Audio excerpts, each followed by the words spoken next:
Hello guys, welcome back to my channel. This is பேடி. ஆக்சுவலாக நான் இன்றைக்கி பேச போகிறது என்னென்னா, எந்த ரீசெண்டாக நான் பார்த்த படம் வந்து ரீசெண்டாக இல்லை, இது கொஞ்ச நாள் முன்னாடி நான் பார்த்த படம். இது வந்து டோட்டலி என்னை ரொம்ப டிஸ்டர்ப் பண்ண படம். எனக்கு ஏன் தான் இதை பார்த்தோம் அப்படின்ற அளவுக்கு ஃபீல் ஆகிடுச்சு. அந்த மாதிரியான படம் தான் இது. பட் இதுக்கு நிறைய அப்ரிசியேஷன் கிடச்சிருக்கு. இருந்தாலும் எனக்கு வந்து இது ஒர்க் அவுட் ஆகலை. இந்த படம் பேர் வந்து சிஸ்டர் மிட் நைட். நான் ஜஸ்ட்டு கேஷுவலாக தான் இதை பார்த்தேன். காமெடியாக இருக்குமோ அப்படின்னு நினச்சி பார்த்தேன். பட் இது வந்து எனக்கு சுத்தமாக ஒர்க் அவுட் ஆகலை. ஏன்னா இதில் இருந்த ஸ்டோரி லைன் அப்படி இருந்தது. இது வந்து ஒரு ஃபீமேல் லீடோட ஸ்டோரி தான். ராதிகா ஆப்டே நடிச்சிருக்காங்க. பட் எனக்கு இது எப்படி அவங்க நடிச்சிட்டு கூட அவங்களுக்கு இது எப்படி இருந்திருக்கும் அப்படின்ற ஃபீல் எனக்கு நிறைய வந்தது. ஏன்னா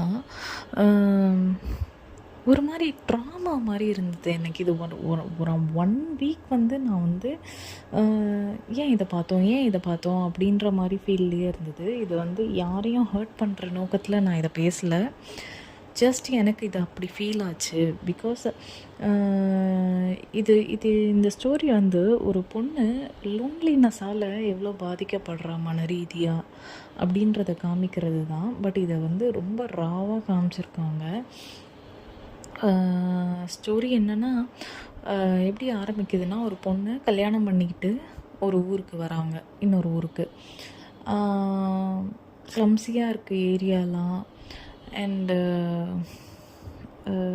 ஹஸ்பண்டோட அந்யோன்யமாக இல்லை, பேசுகிறதுக்கு ஆள் இல்லை, எதையும் ஷேர் பண்ணிக்கிறதுக்கு ஆள் இல்லை, தனியாகவே இருக்கா வீட்டில். அந்த வீடும் வந்து எப்படி இருக்குன்னா, ஜஸ்ட்டு ஒரு சிங்கிள் ரூம் மாதிரி இருக்குது. அந்த மாதிரி தான் இருக்குது. அவளுக்கு அந்த அட்மாஸ்பியர் புதுசு, பக்கம் யாரும் பேசுகிறதுக்கு இல்லை. அப்படியும் ஒரே ஒரு ஃப்ரெண்டு பிடிக்கிறா. அவங்களும் வந்து வெக்கேஷனுக்காக ஊருக்கு போகிறோன்ட்டு போயிடுறாங்க. அதுக்கு நடுவில் அவளுக்கு நிறைய சேஞ்சஸ் வருது. ஸோ இதுதான் அந்த ஸ்டோரியோட லைனு. அந்த சேஞ்சஸ் தான் இந்த படமே. அப்புறம் என்ன பண்ணுறா, எதுவும் செட் ஆகலைன்னும் போது ஒரு வேலை வாங்கிக்கிறா. ஒரு வேலை கிடச்சிடுது அவளுக்கு. அந்த வேலைக்கு போகிறா.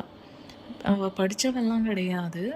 பட்டு அந்த பொண்ணு வந்து அவளுக்கு ஏற்ற மாதிரியான ஒரு கம்பெனி வந்து ஆஃபீஸ் டைம் முடிஞ்ச அப்புறம் அங்கே போயிட்டு அந்த ஆஃபீஸை க்ளீன் பண்ணணும். மாப் பண்ணுறது, பெருக்கிட்டு மாப் பண்ணுறது, இதான் அவளோட வேலை. இந்த வேலை வந்து மிட் நைட்டில் நடக்குது. சைக்காலஜிக்கலி அவள் வந்து ரொம்ப பாதிக்கப்படுறா. அதுக்கப்புறம் அவங்க காட்டுற விஷயம்லாம் எனக்கு ரொம்ப ஒரு மாதிரி இருந்தது. ஸோ இது என்ன ஸ்டோரி லைன்னா வந்து, ஒரு பொண்ணு அவளால் அதை யார்கிட்டையும் ஷேர் பண்ணவும் முடியல. ஹஸ்பண்ட் கிட்ட பேச ட்ரை பண்ணுறா. பட்டு ஹஸ்பண்ட் பிடி கொடுக்க மாட்டேங்கிறாங்க. எப்படி அவளுக்கு அதை ஹேண்டில் பண்ணுறதுன்னு தெரியல. பட்டு அவங்க ஹஸ்பண்ட் மோசமானவங்கெல்லாம் கிடையாது. பட் அவருக்கு வந்து என்னமோ தெரியல, இவளோட இன்னும் தாம்பத்திய வாழ்க்கையில் ஈடுபடலை. இவள் அதில் இன்ட்ரெஸ்டடாக தான் இருக்கா ஆரம்பத்தில். பட் அவரால் அதை பண்ண முடியல. ஸோ இவள் மூஞ்ச கூட பார்த்து பேச மாட்டேங்கிறாரு. அதுக்கப்புறம் திடீர்னு ஒரு நாள் இவளோட ப்ராப்ளத்தை பற்றி அவர்கிட்ட சொல்கிறா. எனக்கு நிஜமாகவே இதை பார்த்துட்டு எதுவுமே, ஏன் எப்படா இந்த படம் முடியும் அப்படின்ற அளவுக்கு இருந்தது. ரொம்ப பேசும்போதே எனக்கு இது எப்படி எக்ஸ்பிளைன் பண்ணுறதுன்னு கூட எனக்கு தெரியல. ஸ்பாய்லர் அலர்ட்டும் நான் கொடுக்கல. இதை சொல்லாமா, இந்த ஸ்டோரியை சொல்லாமா? பார்த்துருந்தீங்கன்னா எனக்கு சொல்லுங்கள், இது உங்களுக்கு எப்படி ஃபீல் ஆச்சு அப்படின்றது. இது வந்து ஒரு நல்ல மெசேஜை தான் சொல்ல வராரு டைரக்டர். அதை வந்து இப்படி காமிச்சிருக்கணுமா அப்படின்றது தான் எனக்கு வந்து தோணுச்சு. ஆனால் இதில் அவங்க நடித்தாங்கல்ல, நடிச்சுட்டு அவங்க எவ்வளோ பாதிக்கப்பட்டாங்கன்றது எனக்கு தெரியல. பிகாஸ் மேபி அது ஆக்டிங்குன்னு நினச்சி அவங்க நடிச்சிருக்காங்க அப்படின்னா பார்த்தவங்களுமே இதை மூவி பார்த்தவங்களுமே ஜஸ்ட் மூவி அப்படின்ட்டு பார்த்துருப்பாங்கன்னு நினைக்கிறேன். பிகாஸ் இதை வந்து கடந்து போயிருக்கவங்க. நான் இதை பார்த்து ஒரு 4 மாதத்துக்கு மேலே இருக்கும். இருந்தாலும் நான் இதை பற்றி பேசுகிறேன்னா எனக்கு இது அவ்வளோ பாதிச்சுது அதை பார்த்துட்டு. இப்படி ஒரு ஸ்டோரியை நான் பார்த்ததே இல்லை. இது வந்து இதை கடந்தே வர முடியல அப்படின்றத வேணால் சொல்லலாம். ஏன்னா இந்த ஸ்டோரி அப்படியே மைண்டில் நின்றுடுச்சு. அது வந்து இந்த ஸ்டோரிக்கான வெற்றியாக கூட இருக்கலாம். பட் என்னோடய ஸ்கோர் இந்த மூவிக்கு எவ்வளோன்னா ஒரு 2 out of 5 தான் நான் கொடுப்பேன். பிகாஸ் 2 கூட ஏன் கொடுக்குறேன்னா, இது ஒரு நல்ல மெசேஜ் தான். பிகாஸ் லோன்லினஸ் ஒரு மனுஷங்களை எவ்வளோ பாதிக்கும் அப்படின்றத வந்து சொல்லியிருக்காங்க. அதை காமிக்கணும்னு நினச்சிருக்காங்க. அதை அவ்வளோ டீப்பாக காமிச்சிருக்காங்க. இதை எடுக்கிறதுக்கு கூட ஒரு கட்ஸ் வேணும் தான். இதில் நடிக்கிறதுக்கு ஒரு கட்ஸ் வேணும். ஸோ இதெல்லாம் வந்து அப்ரிஷியேட்டபிள் தான். பட் இருந்தாலும் இவ்வளோ ராவாக காமிச்சிட்டு ரொம்ப நம்மளையும் பாதிக்கப்பட்டு வச்சுருக்காங்க. ஸோ எனக்கு இதுக்கு மேலே இதை பற்றி எப்படி பேசுகிறதுன்னு தெரியல.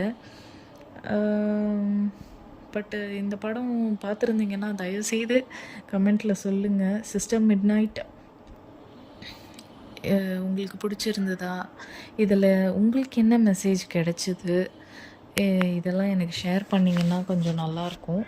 பிகாஸ் என்னோடய பர்ஸ்பெக்டிவ் கூட தப்பாக இருக்கலாம். நான் பார்த்த விதம் இதெல்லாம் கூட மிஸ்டேக் ஆகலாம். பட் எனக்கு தோணுனது என்னென்னா, இது வந்து இன்னும் கொஞ்சம் கட் ஷார்ட் பண்ணி இல்லை வேறு விதமாக கூட இதை காமிச்சிருக்கலாம். பிகாஸ் சில சீன்ஸை வந்து வெளிப்படையாக சொல்ல முடியல. பிகாஸ் அது ஸ்பாய்லர் ஆகிடுமோ அப்படின்ற ஒரு நோக்கத்தில். இது வந்து ஜியோ ஹாட்ஸ்டாரில் வந்து ரிலீஸ் ஆகிருக்கு. நான் அதில் தான் பார்த்தேன். தமிழில் அவைலபிளாக இருக்குது.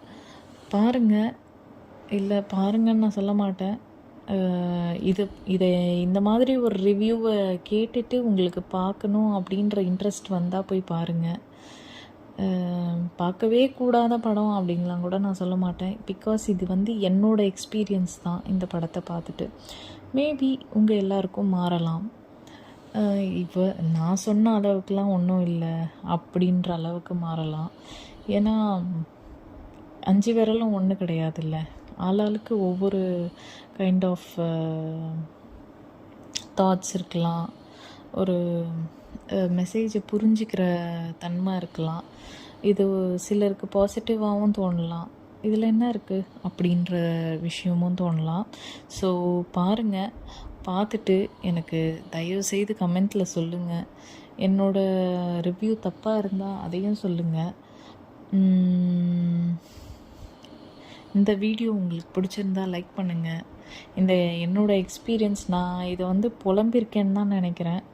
இது வந்து உங்கள் ஃப்ரெண்ட்ஸ்க்கும் ஷேர் பண்ணுங்கள். உங்களோட தாட்ஸ் எல்லாம் எனக்கு வந்து கமெண்ட்டில் சொல்லுங்கள். சேனலுக்கு புதுசாக இருந்தால் சப்ஸ்கிரைப் பண்ணுங்கள். சப்ஸ்கிரைப் பண்ண மறந்துடாதீங்க. Thank you. Bye bye. Take care.